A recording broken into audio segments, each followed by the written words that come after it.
گئے۔ لعن الذين كفروا من بني إسرائيل على لسان داود وعيسى بن مريم ذلك بما عصوا وكانوا يعتدون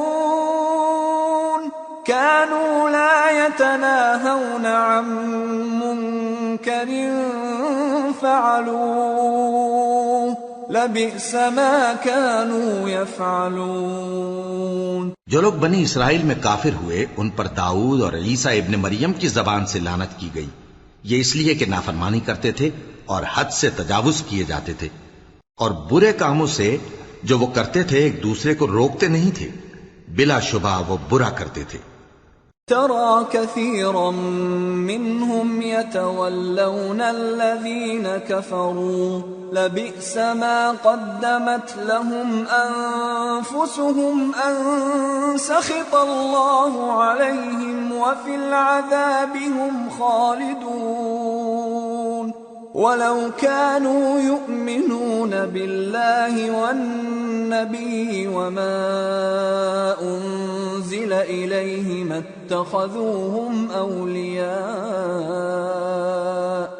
اتخذوهم أولياء ولكن كثيرا منهم فاسقون۔ تم ان میں سے بہتوں کو دیکھو گے کہ کافروں سے دوستی رکھتے ہیں، انہوں نے جو کچھ آگے بھیجا ہے برا ہے، وہ یہ کہ اللہ ان سے ناخوش ہوا اور وہ ہمیشہ عذاب میں مبتلا رہیں گے، اور اگر وہ اللہ پر اور پیغمبر پر اور جو کتاب ان پر نازل ہوئی تھی اس پر یقین رکھتے تو ان لوگوں کو دوست نہ بناتے،